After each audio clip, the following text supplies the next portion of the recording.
Olá pessoal, para quem não lembra de mim, eu sou o professor Diego, professor de Matemática e Física da Escola Dona Aurora. Então estou aqui para resolver com vocês alguns exercícios de matemática que sempre caem em qualquer tipo de prova que vocês vão estar fazendo e também são exercícios que seriam uma revisão de tudo que vocês já viram até agora no nono ano. Então vamos lá? Então eu separei 6 exercícios. Então, o primeiro exercício, vocês podem copiar junto comigo se quiserem e fazer a resolução, pausar o vídeo e fazer a resolução antes, não tem problema nenhum, certo? E aí já treinando esses exercícios. Então olha lá, o primeiro exercício ele fala o seguinte. Calcule o valor numérico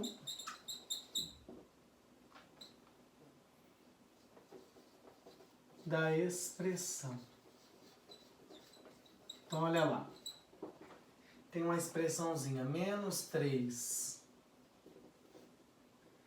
meios mais 2 menos 1 sobre 2 vezes 8 nonos.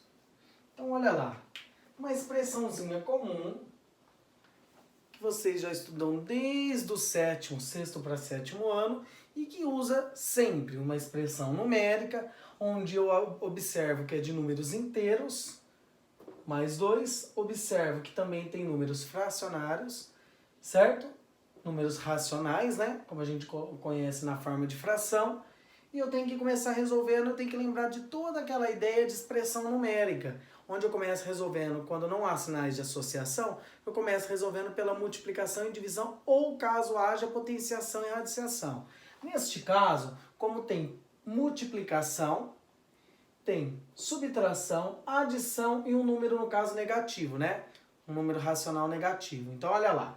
Eu vou começar resolvendo a multiplicação. Então, eu vou copiar o restante, o menos 3 sobre 2, mais 2, menos... E eu vou resolver essa multiplicação. Lembrando que o sinal de menos eu já coloquei aqui. Então, vamos lá. 1 vezes 8, quando eu tenho uma multiplicação de duas frações, eu resolvo da seguinte maneira, multiplicando numerador vezes numerador. Para quem não lembra o que é numerador, é o número que fica em cima da fração. E o denominador é o número que fica embaixo da fração. Então eu vou resolver numerador vezes numerador, ou seja, 1 vezes 8, que vai dar 8, sobre denominador vezes denominador, 2 vezes 9, que dá 18. Pronto, já resolvi essa multiplicação. E agora, o que resolver? Agora eu vou resolver de uma vez os 3 casos aqui. Esse número fracionário negativo, esse número inteiro positivo e essa fração negativa. Então vamos lá, o que a gente observa? Que aqui não tem nada. E quando não tem nada, todo número natural, a gente sabe que pode haver um número embaixo que é o número 1, certo? Que ele não aparece porque não tem necessidade. Porque 2 dividido por 1 vai dar o próprio 2. Tudo bem? Então olha lá. Agora os denominadores, que é a parte de baixo da fração, ficaram todos diferentes. E não pode ter denominador diferente para se calcular a fração. Os denominadores têm que ficar iguais. Para esses denominadores ficarem iguais, eu vou ter que achar aquele famoso MMC que vocês aprendem lá no 6º ano. Então vamos revisar. Então olha lá, eu vou achar o MMC de 2. O 1 não tem necessidade, porque o MMC o 1 não precisa achar. E de 18. Então vamos lá. Como o 18 é múltiplo de 2, o MMC de 18 e 2 é o próprio 18. Mas se o aluno não lembra nessas ideias lá do MMC, nas propriedades, ele vai lá e acha o MMC. Então vamos lá. Divido por 2, que é o menor número primo. 2 dividido por 2 dá 1. E 18 dividido por 2 dá 9. Agora eu divido por 3, que dá 1 e 3. E depois por 3 de novo, que dá 1 e 1. Então vamos lá, 3 vezes 3 vezes 2. 3 vezes 3, 9, 9 vezes 2, 18, como a gente já havia falado. Quando tem um MMC de um número primo e um outro número que é múltiplo dele, o MMC é o maior, que no caso é o 18, né? Que é múltiplo de 2. Então vamos lá, MMC deu 18. Então, tudo aqui embaixo, nos denominadores, vão ser 18. Eu já costumo colocar tudo aqui embaixo, ó. Mas fica a critério de vocês. E aqui a gente vai ter a resposta final. Então, olha lá, os MMC deu todos 18. Agora tem que lembrar naquela ideia de que eu pego 18, eu divido pelo de baixo, eu multiplico pelo de cima. Então, vamos lá. 18 dividido por 2 dá 9. 9 vezes 3, vocês sabem que é 27, né? Depois, 18 dividido por 1 é 18. 18 vezes 2, 36. E por último, 18 dividido por 18 dá 1. 1 vezes 8, 8. E aí a gente chega aqui onde eu tenho denominador todos iguais. E quando os denominadores são todos iguais, eu repito o denominador e calculo, faço as operações com o numerador. Então, olha lá. Menos 27, mais 36 e menos 8. Vamos começar somando primeiro tudo que eu tenho negativo. Eu tenho duas dívidas aqui. Uma de 27 e uma de 8. 27 mais 8 dá 35, certo? E 35 para mais 36, imagine que você deve 35, porque 27 com 8 é 35, e você paga 36. Se você tem 36 e você gasta 35, vai te sobrar 1. Ou seja, o resultado dessa expressão numérica, 1/18, 1 sobre 18. Tudo bem? Tá, pessoal, exercício 2 agora. Então, qual dos números são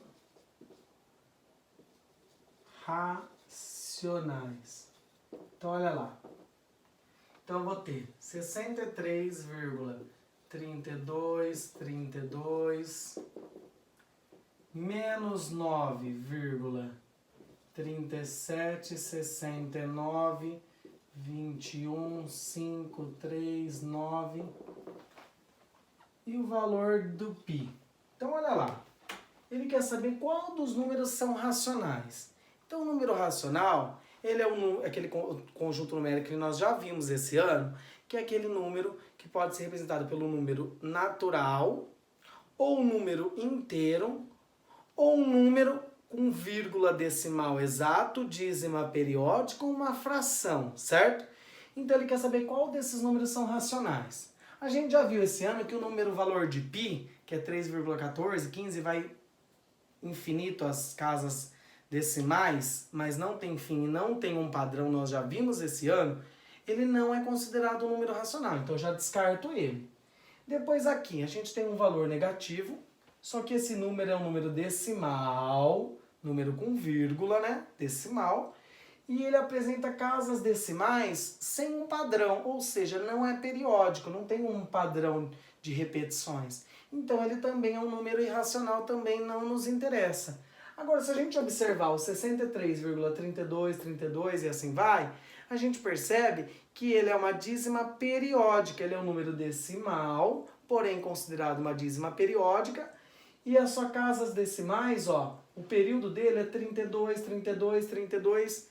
E lembrando também que ele é considerado uma dízima periódica simples. Por que é simples? Porque o período já começa em seguida depois da vírgula. Diferente, por exemplo, dessa dízima periódica aqui, ó.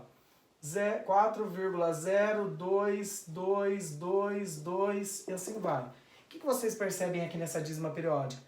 Logo depois da vírgula, o período é 2, não é? Que é o número que está se repetindo aqui, dessa dízima periódica. Logo depois da vírgula não começa o período, começa com 0. Depois que vem o período, então essa dízima periódica é considerada composta. Agora essa daqui é considerada simples, porque o período já vem em seguida da vírgula, certo? E ela é considerada, o período dela é considerado 32, 32, 32 e assim vai. Então, se perguntava qual dos números são racionais, a gente sabe que é esse daqui, porque ele é uma dízima periódica simples. E dízimas periódicas são consideradas números racionais. Tudo bem? Então vamos lá para o próximo exercício. Exercício 3.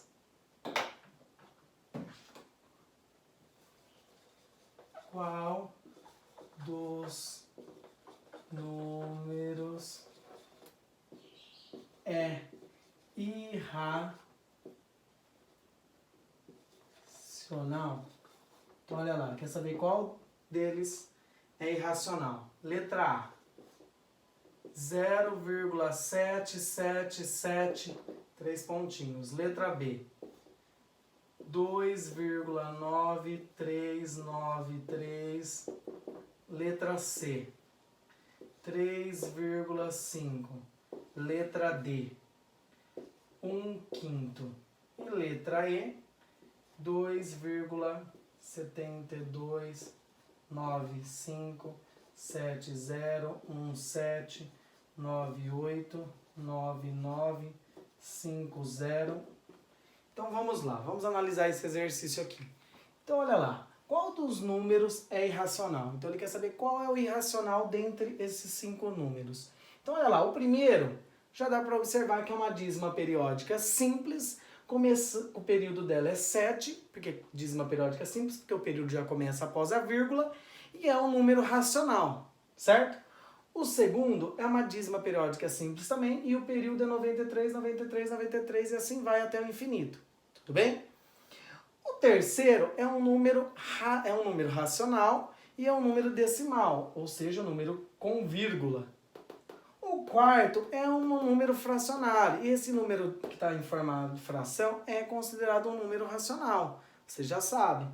E o último, se a gente observar bem, ele é 2,72957017989950 e assim vai. Se a gente observar, é uma dízima, porém não é periódica. O que a gente observa? Que o período dela, ó, não tem um período próprio, ela vai misturando vários números e assim vai. Por isso, o número irracional, letra E. Outra observação que a gente pode lembrar é que o valor do π é um número irracional, como já foi falado, certo? Entre outros números, como raiz de 7, que não tem solução exata, como raiz de 13, que não tem solução exata. Ah, professor, como assim solução exata? Por exemplo, a raiz de 9, raiz quadrada de 9. Eu sei que é 3, pois 3 ao quadrado, que é 3 vezes 3, vai dar 9. Então eu sei o valor da raiz de 9, ela é exata, como nós já vimos também esse ano. Já a raiz de 13, não existe um número inteiro real que vezes ele mesmo, racional, que vezes ele mesmo dê raiz de 13. Tudo bem? Exercício 4, pessoal, então, ele fala o seguinte. Sabendo que as retas R, S e T são paralelas, qual é o valor de x?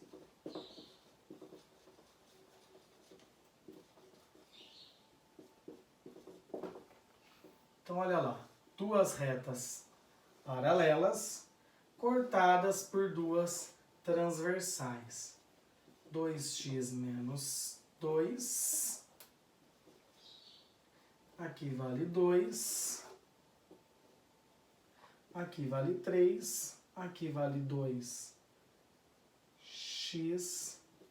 mais 6. Reta R, reta S, reta T. Então, olha lá. Ele quer saber apenas o valor de x. Então, vamos pensar um pouquinho. E vamos fazer algumas observações. Então, eu tenho três retas aqui paralelas. Então, olha lá. As retas R, a reta S e a reta T. Cortada por duas transversais, que estão cortando aqui as retas paralelas.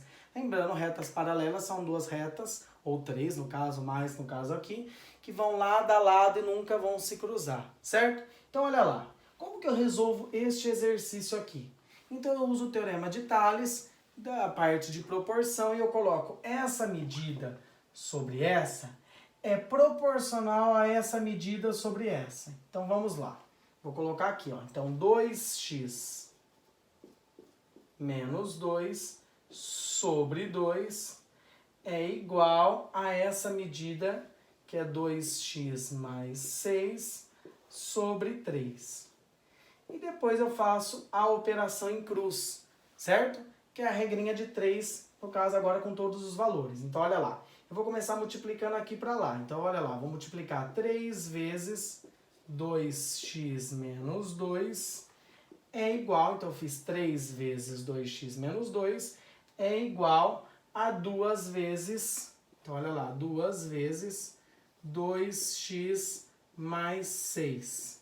Então aqui eu vou fazer uma distributiva, ou seja, multiplicar o valor que está fora vezes os valores que estão dentro. Então vamos lá.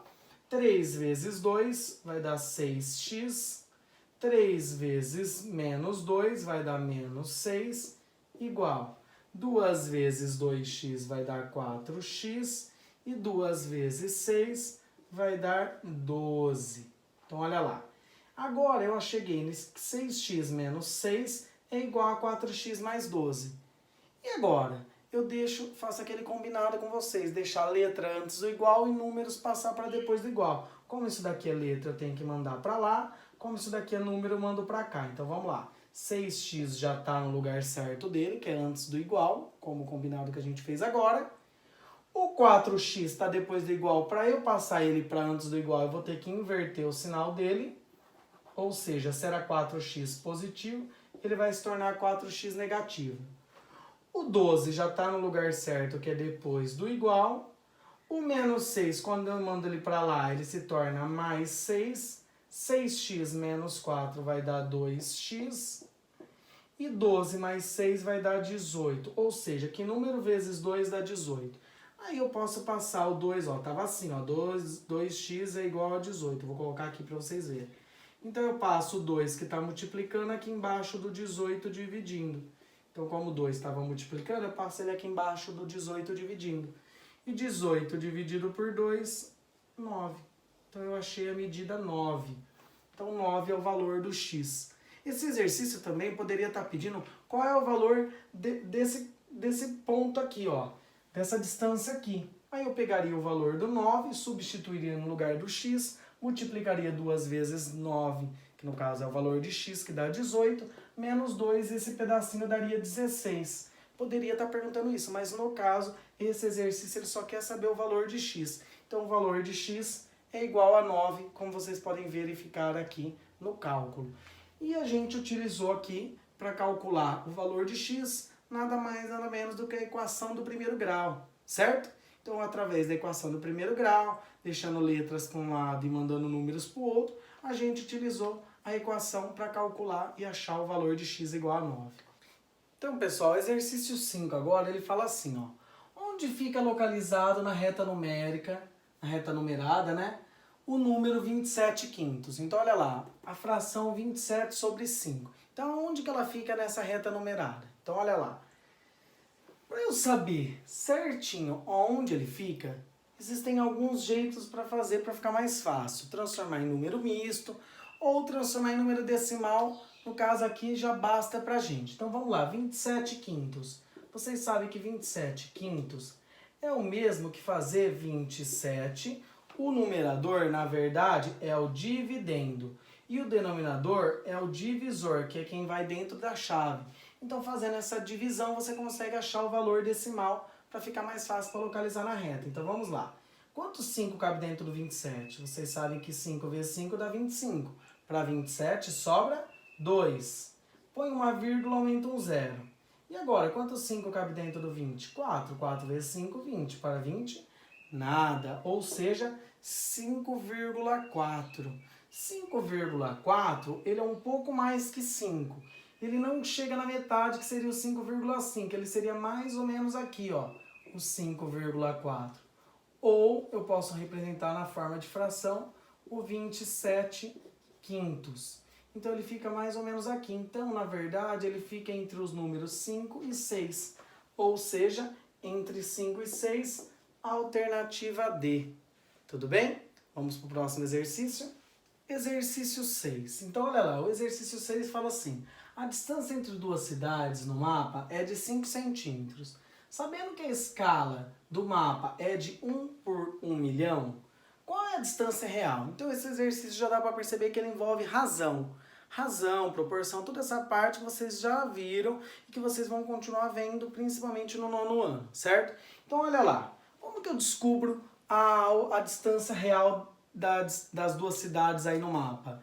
Claro que a distância a gente vai querer em quilômetros, né? E que provavelmente pode ser a resposta e pode estar em quilômetros. Então, olha lá.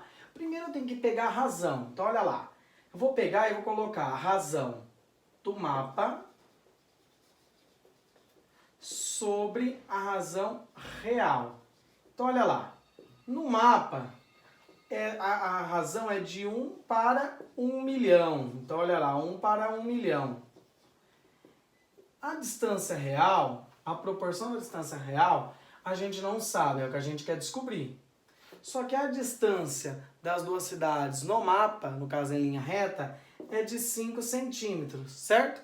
Então eu posso fazer uma operação em cruz aqui para descobrir. Então olha lá, 1 vezes x vai dar x e 5 vezes 1 milhão, 5 milhões. E aí? Só que não pode se esquecer que isso está em centímetros. E a gente não pode deixar em centímetro a distância real. Então nós vamos ter que passar para quilômetros. E aí? Para passar para quilômetros, como que a gente sabe? Vamos relembrar um pouquinho a escala quilômetros. Vou colocar só quilômetros, metros e centímetros. Então olha lá. Quando eu tenho que passar de centímetros para metros, ou de metros para centímetros, vamos analisar primeiro aqui.